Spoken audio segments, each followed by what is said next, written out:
오늘 본문은 계속해서 성막을 만드는 그 방법에 대해 하나님께서 말씀하시는데, 그 가운데서도 이제 성막의 덮개, 그러니까 성소와 지성소를 덮는 천막을 이야기하는 거죠.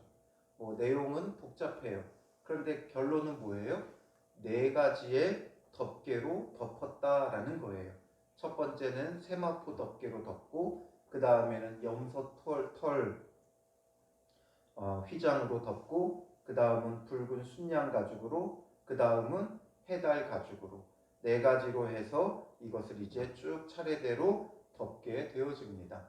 그래서 성막은 사중 덮개로 만들었고, 아주 튼튼하고 단단하게 이제 그 성소와 지성소를 보호하게 했다라는 거죠. 그래서 출애굽기에서 지금 만드는 방법을 말할 때는 구조적인 것을 구조적이고 기능적인 것을 중심으로 서술을 해요. 어떤 의미보다. 그렇기 때문에 이 네 개의 덮개 중에 오늘 본문에 보면 세마포 덮개와 염소털의 덮개는 굉장히 상세하게 기록을 하고, 붉은 순양 가죽과 해달 가죽, 세 번째, 네 번째 덮개는 마지막 14절 한 절로만 처리합니다. 이게 어떤 중요성이나 이런 것보다 그 구조가 세마포 덮개와 염소털 덮개는 굉장히 복잡하게 되어져 있어요. 몇 폭에 고를 달고, 또 거기에 또 연결하고, 갈고리로 또 연결하고, 몇 폭으로 돼 있고 막 이러다 보니까 이게 구조적으로 어려워서 그것을 설명하느라, 그러니까 지금 이 앞부분은 설명서죠.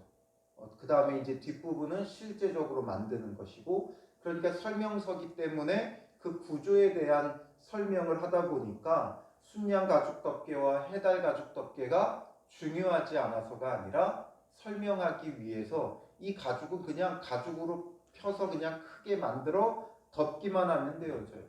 그런데 세마포와 염소털은 구조적으로 굉장히 복잡하기 때문이죠. 그러나 결국엔 이 네 가지 덮개가 다 중요하고, 이렇게 구조적으로 아주 단단하고 또 기능적으로도 여러 가지, 이게 이제 옮겨야 되는 거잖아요. 한 자리에만 단단하게 만드는 것이 아니라 옮겨야 하기 때문에 그 옮기기 위한 여러 가지 그 기능적인 부분들을 설명하다 보니까 앞에 두 덮개는 굉장히 복잡하게 자세히 설명을 하고 있습니다. 그래서 먼저 결국에는 그러나 이 네 가지가 전부 다 단단하게 성소와 지성소를 보호했어요. 이 광야라는 곳, 내리쬐는 그 햇볕, 그리고 또 밤에 추위로부터 보호해야 되고, 이 일교차가 크다 보니까 아침에는 반드시 뭐가 내려요? 이슬이 내려요. 그러니까 그 이슬로부터도 이 천막이 자꾸 젖고 이러면 나중에는 무거워서 옮길 수가 없죠. 그래서 이런 것들에 대해서 굉장히 단단하게 보호하기 위해서 여러 가지 격으로 보호하고 있지만, 결국 이 모든 것은 무엇을 설명하느냐? 예수 그리스도의 몸을 설명하는 거예요. 예수 그리스도의 몸을, 예수 그리스도를 상징하고 예표하면서 예수 그리스도께서 우리를 이렇게 단단하게 보호하고 계신다라는 거죠. 우리 가운데 임하여서 임재하셔서 우리를 이토록 단단하게 보호하신다는 거예요. 이런 것들이 얼마나 크고 무겁고 단단했는지 몰라요.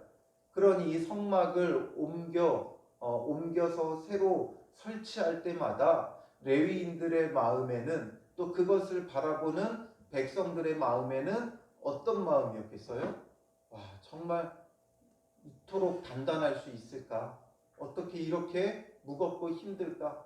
지치고 피곤한 마음도 있지만, 그것을 설치할 때마다 또 철거할 때마다 정말 튼튼하고 단단하게 잘 견고하게 보호되고 있다, 이것을 보게 되어질 거예요. 그러니 성막은 하나님의 임재의 상징이고, 임재하신 여호와 하나님께서 우리를 이토록 단단하게 보호하고 있다라는 것을 느낄 수도 있는 거죠. 그러면 오늘 본문에 여러 가지로 복잡하지만 그 의미를 우리는 이해하는 게 중요해요. 우리가 이 성막을 만들 사람들은 아니잖아요. 이제 이 성막의 시대는 끝났고 더 온전하신 그리스도가 오셨기 때문에 우리는 몸된 교회를 이루어 가는 거예요. 그러면 교회는 무엇으로 덮어져야 되고 무엇으로 보호되어야 하는가? 이것을 생각하면서 우리가 보는 것이 중요하겠죠. 그래서 가장 먼저 첫 번째는 세마포 휘장이에요. 1절에 보면 성막을 만들되 말하고 있는데 이 성막은 바로 이제 성소와 지성소를 덮는 그 천을, 막을 말하는 거죠. 그래서 첫 번째 이 성막은 무엇으로 만드냐면 가늘게 꼰 배실과 청색, 자색, 홍색 실로 그룹을 정교하게 수놓은 10폭의 휘장을 만들지니 되어 있죠. 가늘게 꼰 배실로 만든다라는 거예요. 가늘게 꼰 배실은 세마포를 말하는데 이 세마포도 여러 가지 종류가 있어요. 그 가운데 특별히 가늘게 꼰 배실, 가늘게 꼰 배실이다라는 것은 이것이 얼마나 정교하고 촘촘하게 짠 천인가를 우리가 생각해야 돼요. 그러니까 이게 굉장히 고가예요. 세마포 중에서도 굉장히 고가의 그 천이 바로 가늘게 꼰 배실이죠. 그리고 거기에다가 청색, 자색, 홍색 실로 그룹을 정교하게 수놓으라라는 거죠. 마치 속죄소 위에 그룹 둘, 천사 둘을 만든 것처럼 이 첫 번째 이 성막에는 이 그룹을 수놓으라고 했어요. 청색, 자색, 홍색 실로. 그래서 이게 이제 안에서 천장을 바라보게 되면 보여지는 부분이 되죠. 그러니까 굉장히 영광스럽고 아름답게 수놓을 것을 말씀하고 있는 거예요. 그런데 이 당시에는 염색 기술이 발달하지 않았어요. 그러니까 청색, 자색, 홍색 실도 굉장히 고가였고 이런 것으로 수놓으면 너무나도 아름답고 화려하고 영광스러움이 느껴지는 거예요.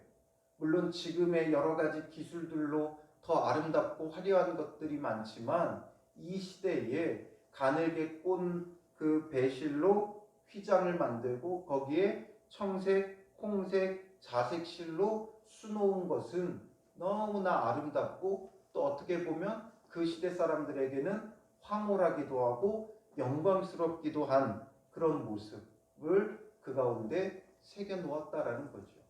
이건 바로 예수 그리스도의 모습을 보여주고 있는 거죠. 가늘게 꼰 배실이라는 것은 흰색이죠. 그러므로 예수 그리스도의 거룩을 상징하는 색깔이 되어져요. 그리고 이후에 2절부터 6절까지 굉장히 어렵게 말하고 있는데 여기 사진을 보면 이런 식으로 만들었다는 거예요. 10폭으로 만들었다. 마치 병풍, 10폭짜리 병풍처럼 10폭으로 만들어서 차곡차곡 접을 수 있게 하는 거죠. 왜냐하면 성막을 이동하려고 하면 이게 접이식이 돼야 나중에 접어서 이것을 쉽게 옮길 수 있죠. 그래서 10폭으로 만드는데 이쪽에 5폭, 저쪽에 5폭, 양쪽으로 5폭을 해요.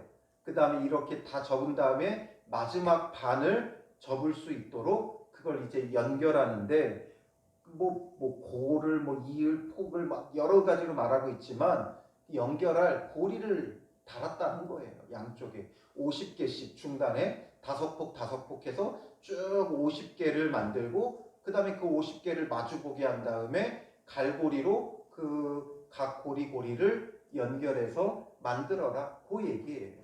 결국 이거는 기능적으로 이동하기 쉽고 또 치기 쉽도록 그렇게 만들라라는 것을 설명해 주고 있는 거죠.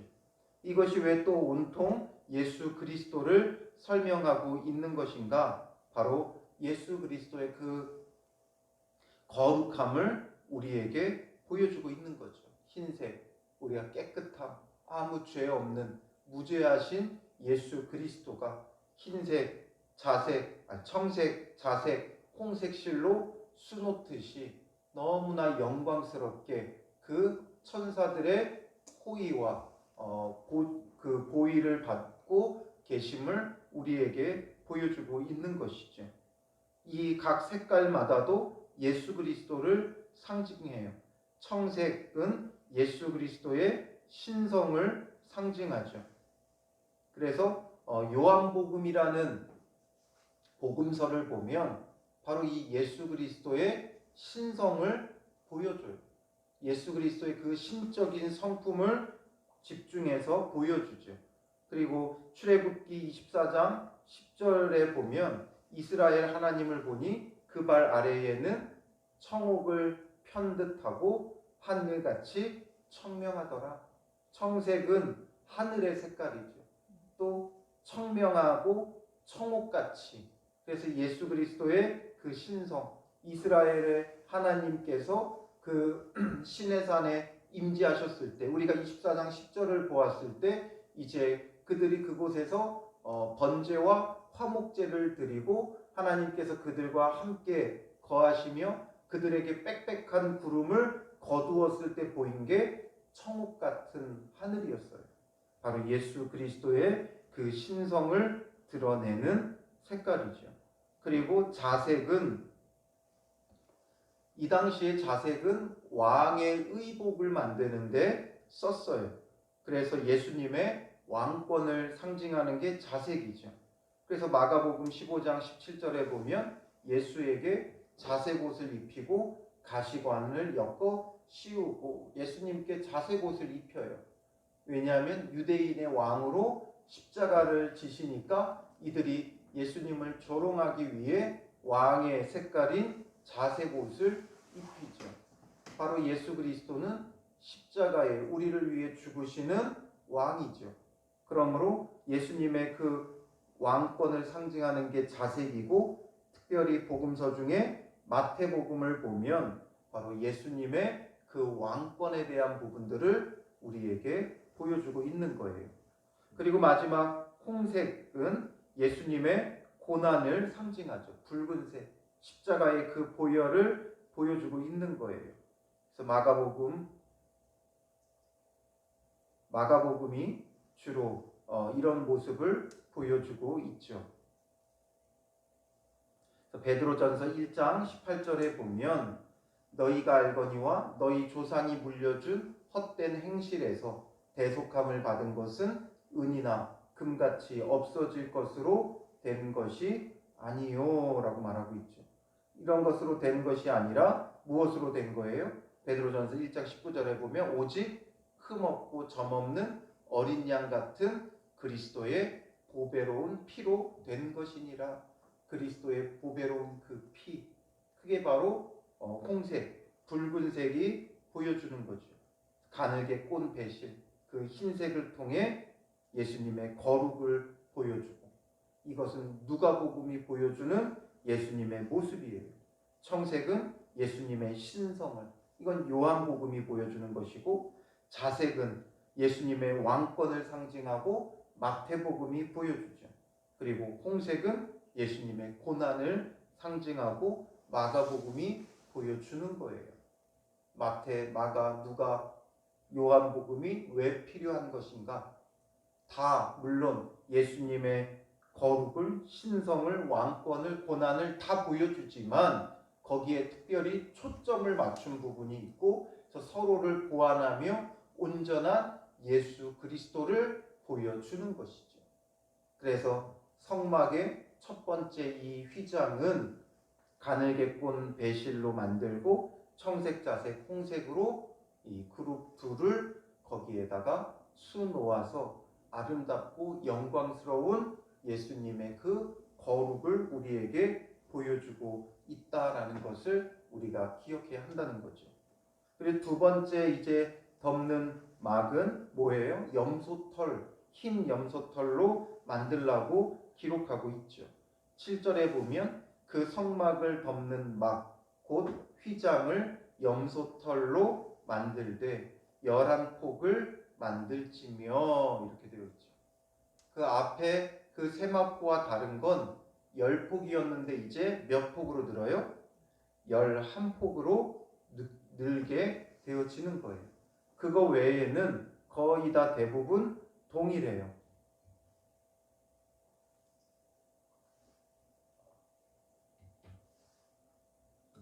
거의 동일한 구조로 이렇게 폭을 만들고 그 다음에 고를 달아서 연결하는데 아까는 10폭이었고 이번에는 11폭이니까 한쪽은 5폭, 한쪽은 6폭. 그 차이만 보여주고 있는 거예요. 그러면 이 염소털로 만든 휘장은 무엇을 의미하는가라는 것이죠. 염소털로 만든 것은 기능적으로는 이 염소털은 방습과 보온 효과가 뛰어나다 그래요. 그래서 첫 번째 세마포는 아름다운 영광스럽게 만들었다면 이제 이거는 방습과 그 보온 효과를 그 위에다가 덮는 거죠. 기능적으로는. 그러나 우리가 여기서 그리스도를 왜 이것이 상징하느냐? 염소는 양과는 다르죠. 예수님 하면 우리는 거의 양으로 많이 비유하는데 여기에다가는 염소 털을 썼어요. 양털이 아닌 염소 털을 쓰는 이유는 아까 기능적인 면도 있지만 의미적으로는 구약에 보면 염소는 대부분 희생제물로 많이 써요. 그리고 또 레위기 16장에 보면 아사셀 염소라는 게 나와요. 이 아사셀 염소는 이제 그 염소 위에다가 죄를 전가하고 그 속죄하는 제물로서 이 아사셀을 광야로 떠나 보냅니다.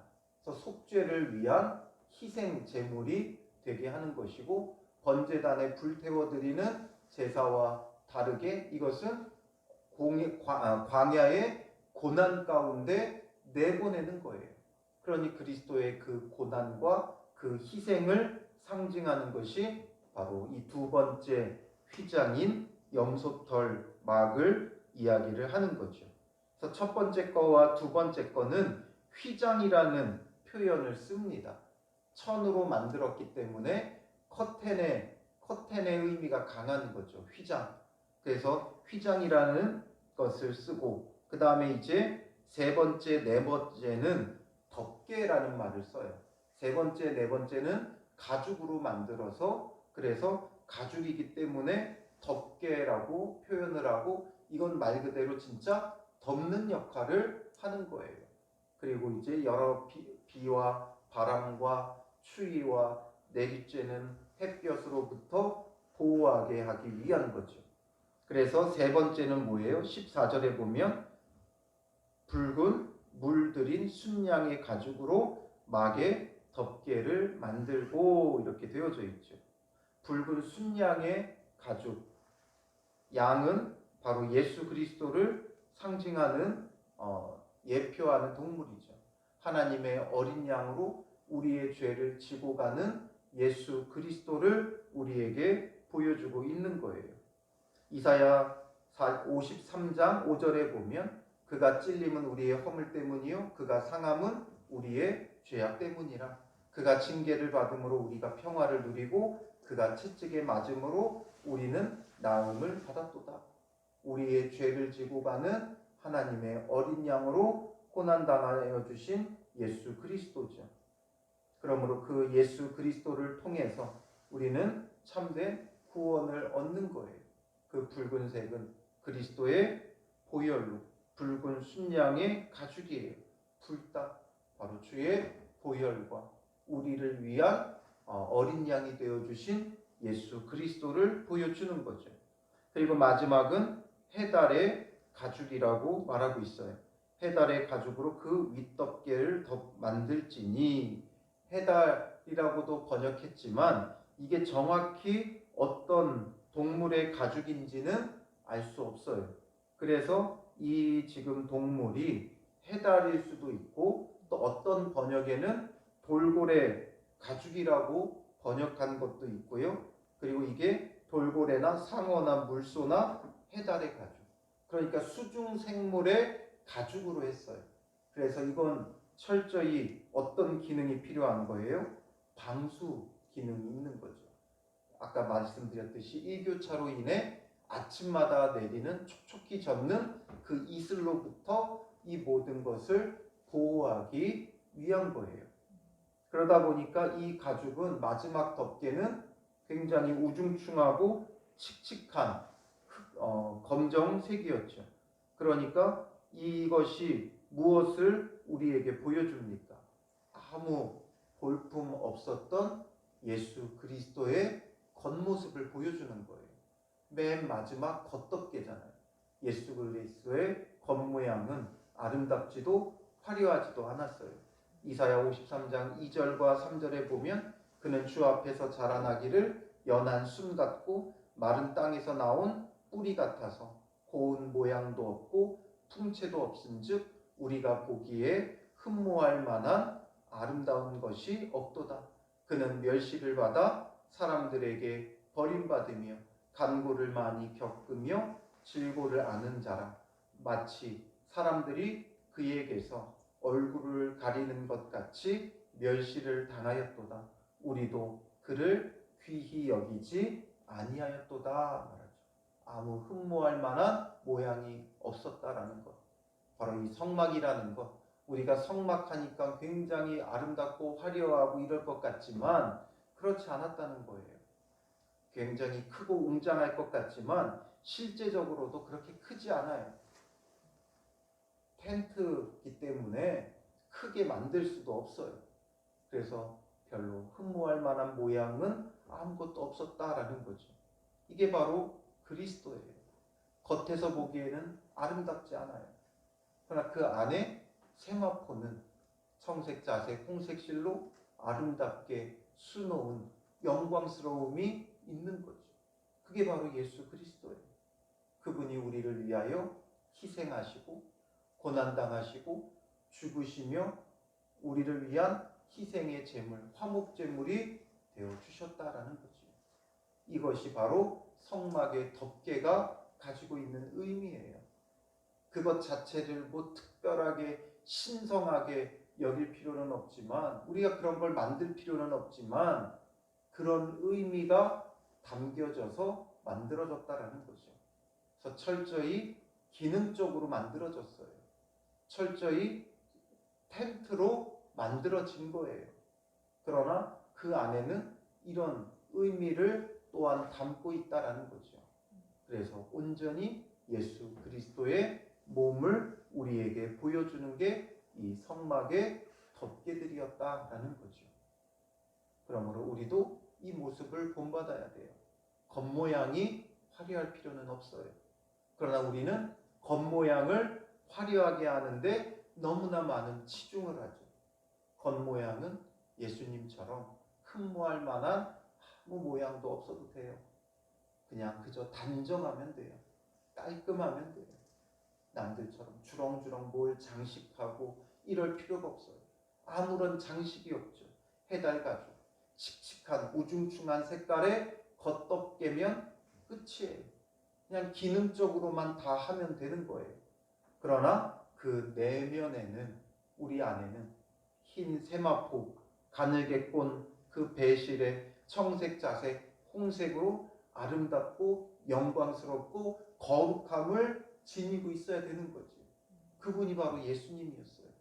그리고 그분이 우리를 위해 희생하시고 또 그분이 우리를 위해 고난당하시고 그분이 우리를 위해 죽으심이 염소 털과 붉은 순양의 가죽을 통해 우리에게 드러나는 거죠. 그러니 우리는 그 내면의 아름다움을 가지고 우리도 고난과 희생을 통해 영혼 구원의 삶을 살아가는 것이 중요한 거예요. 그래서 이 성막은 철저히 예수 그리스도를 예표하고 상징하는 거예요. 기능적으로도 만들었지만 그 기능 가운데는 바로 예수님의 이 몸 되심을, 예수 그리스도의 몸을 우리에게 보여주고 있다는 거죠. 예수님의 몸은 단순히 육신이 아니에요. 그분이 가지고 계셨던 이 몸을 오늘 우리가 얻은 것이고, 교회는 이런 교회가 되어져야 되고, 교인들은 이런 교인이 되어져야 하는 거예요. 예수님처럼 겉모양은 화려하지 않으나 그 내면은 그 무엇보다도 영광스럽고 아름다워야 되고, 희생과 섬김과 죽어지심이 오늘 우리의 삶에도 본받고 따라가는 그리스도의 몸이 되어지기를 주님의 이름으로 축원합니다. 기도하겠습니다. 살아계신 아버지 하나님, 성소의 4가지 덮개를 통해 우리에게 그리스도의 몸을 보여주심을 깨닫습니다. 이것이 어떤 기능적으로 만들어졌는지를 우리에게 설명해 주시면서 이것을 통해 예수 그리스도를 예표하게 하시고 예수 그리스도의 몸을 우리가 배울 수 있게 하심을 감사합니다. 주의 이 몸을 우리가 배우게 하여 주시고, 그러므로 우리도 예수 그리스도를 닮고 따라가는 자 되게 하옵소서. 우리의 겉모양을 화려하게 치장하기보다 우리의 내면의 거룩함과 아름다움을 말씀을 통해 가꾸는 자들 되게 하시고, 내면이 거룩하게 세워지고 아름다운 믿음의 사람들이 되어질 수 있도록 인도하옵소서. 그러므로 우리의 삶은 철저히 희생하고 고난 가운데 영혼을 구원하는 복된 복음의 증거자들이 될 수 있도록 인도하여 주시옵소서. 오늘도 그리스도의 몸을 덧입는 자 되게 하시고 그리스도와 온전히 하나 되어 그를 닮아가는 믿음의 사람들 되게 하여 주실 줄 믿사오며 예수님의 이름으로 기도합니다. 아멘. 하늘에 계신 우리 아버지여, 이름이 거룩히 여김을 받으시오며 나라의 임하옵시며 뜻이 하늘에